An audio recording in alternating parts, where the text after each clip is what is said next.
6.6, solving absolute value inequalities.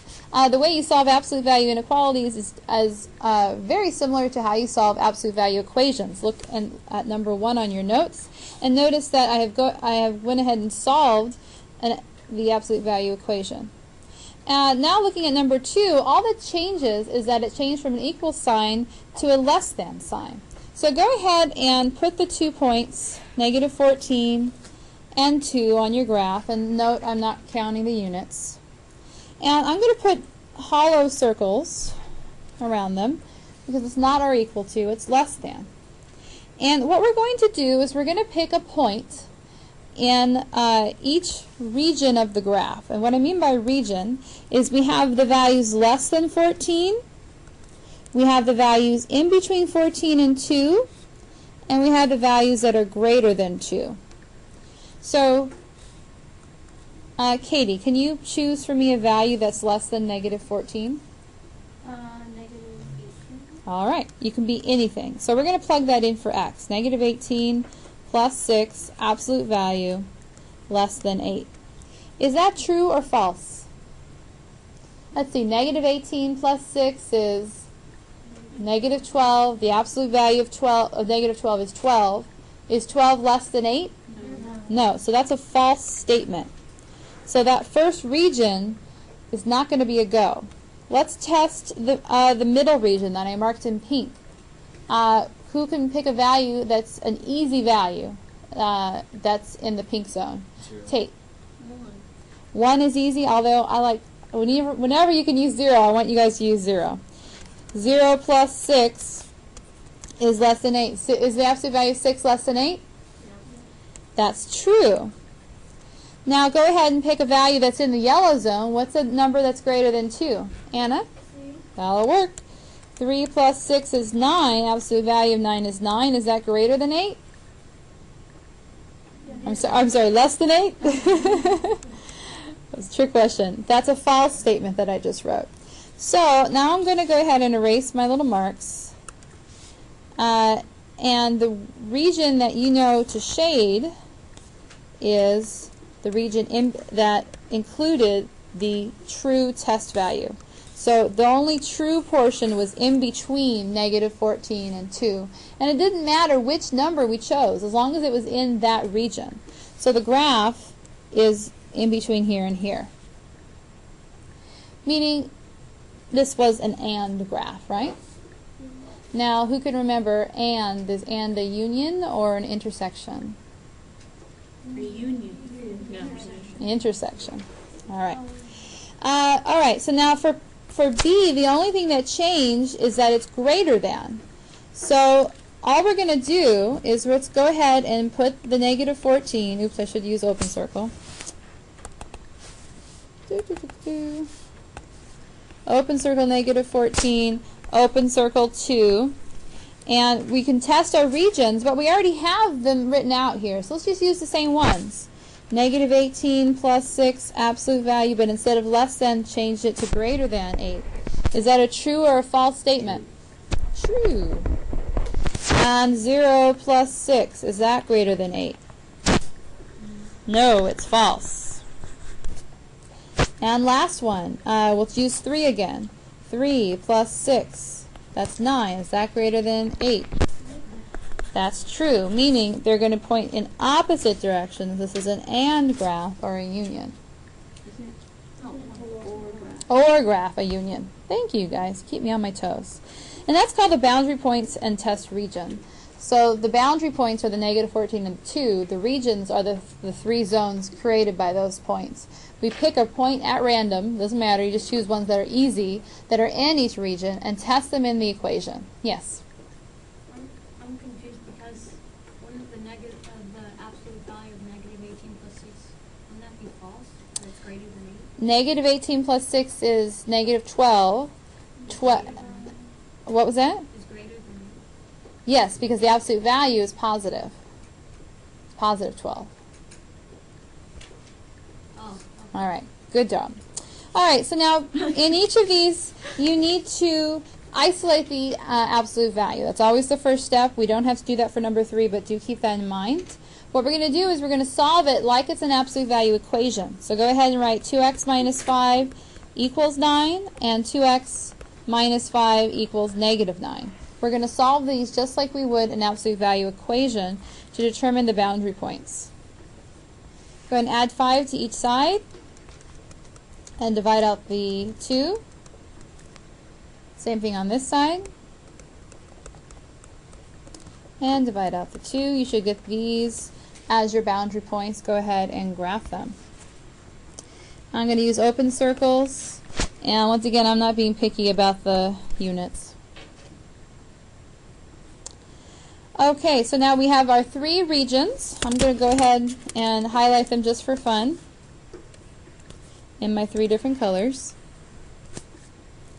And Coleman, can you pick a test? -3. All right, I like that. So we're going to have 2 times -3 minus 5, absolute value greater than 9. So 2 times -3, -6. -6 minus 5, -11, absolute value 11. Is 11 greater than 9? Yes, that's a true statement. Go ahead and let's use 0 since that's in our pink region. So absolute value 2 times 0 minus 5. 2 times 0 is 0. 0 minus 5 is -5. Absolute value of -5 is 5. Is 5 greater than 9? No, that's a false. I bet you can anticipate what this is going to be, but we're testing it anyways. 2 times 8 minus 5, absolute value. 16 minus 5 is how much, Eli? And is that greater than 9? Yes! So we have ourselves an OR union situation. That's our graph. Yes? When we solve, do you want us to write, after we do arrows, do you want us to write and or should we just... You know, you don't need to. The graph kind of tells you what it is. You can write x is less than -2 or x is greater than 7. I suppose we should write that out. But it's described by the graph. Alright, number 4. This is one where we need to isolate the absolute value first. So go ahead and start by doing what? Who can tell me how to isolate the absolute value? Kiani. Minus 8 from each side. I agree. Subtract that 8 out. And 93. uh-huh. Divided by 3. Alright. Good. So now we have the absolute value of y minus 7 is less than or equal to 11. And that's the one that we're going to use. So go ahead and solve absolute value of y minus 7 is equal to 11. So I'm going to have y minus 7 equals 11. Y minus 7 equals negative 11. Solve each of those to get your boundary points. So go ahead and add 7 to each side. Add 7 to each side. And we get -4. Once again, I'm not concerned about my units. Just put them on the graph somewhere. Now let's pick our boundary regions. Just for fun, I'll highlight the regions. Tig, will you please select a test point in the green region? I like it. We're going to use this one to do our testing. So -5 minus 7. We're asking ourselves, is that less than 11? Well, let's see. -5 minus 7 is -12. Absolute value of -12 is? Positive 12. Is 12 less than 11? Sure? No. It's okay. That would be false. All right, Aaron, why don't you go ahead and pick a good value in the pink region? I like that one.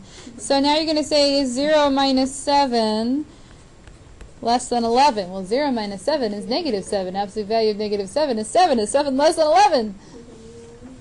Yes, it's true. All right, and I know you can anticipate what this next one is going to be, but Tate, go ahead and pick a value for me. 20. I like 20. I have a question. Sure. Is there any way it would be like, Only one of them? or not like the ends? Could it be some Could weird it- combination? Well, we had some weird combinations. So it could be like the middle and the left. Most often they're going to be the middles or pointing outwards, Oh. but you never know. So you have to do all of them. You should always do all of them. Okay, go ahead and isolate for the absolute value on number 5. Ty, go ahead. What do I do first? I agree. And remember, we never distribute through an absolute value. All right, Justine, what's next? I agree. And that's the one we're going to use. All right, so say 6m plus 5 is equal to 3. And also say 6m plus 5 is equal to negative 3. And solve each of those.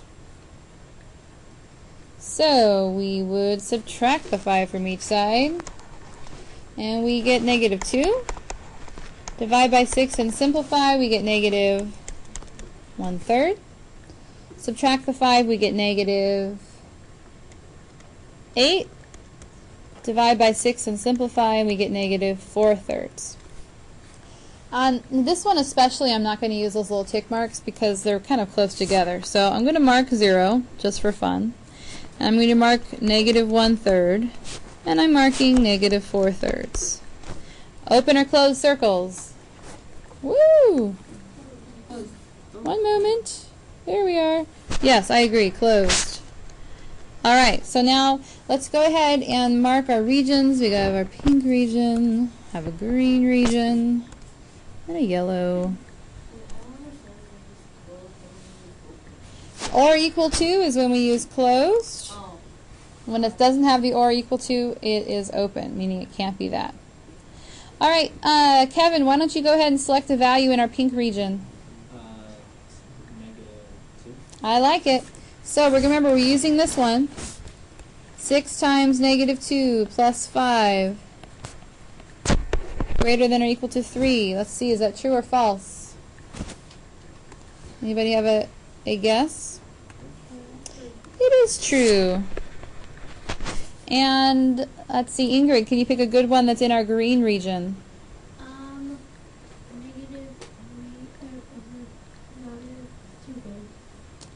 Negative 2/3 would work, but can you think of an easier one? 1. You're about to say, you were saying negative 3/3? Yeah. That's negative 1, right? So let's use that. So 6 times negative 1 plus 5. Coleman, is that true or false? That's false. I agree, that is false. And then I think 0 would be our easiest one in our yellow. 6 times 0 plus 5. Is that greater than or equal to 3? Yes, true. So we're going to go in opposite directions, like so. All right, go ahead and start number 6, please, on your own. Just 6. I have a correction for 7, so don't start that one yet.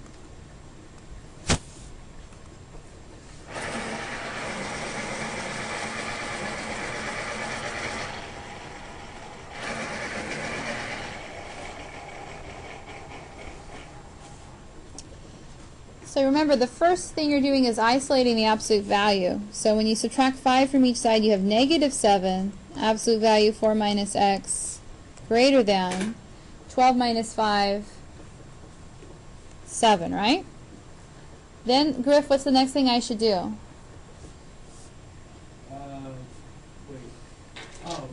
Divide by -7. I agree.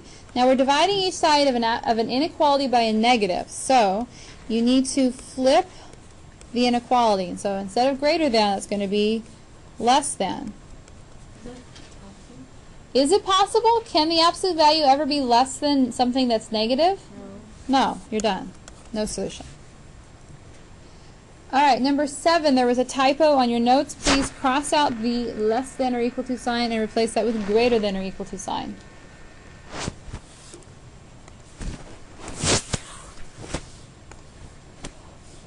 And go ahead and start solving it by subtracting the 2 from each side.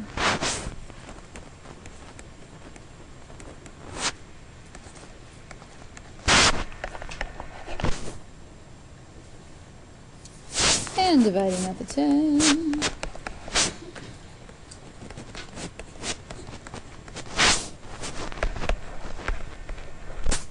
All right, is the absolute value of something going to be greater than a negative, or greater than or equal to a negative value? Yes, it's always. It doesn't matter what the value of m is, right? It's always going to be. Wait, but how can it be equal to? It's greater than or equal to. It's an or situation.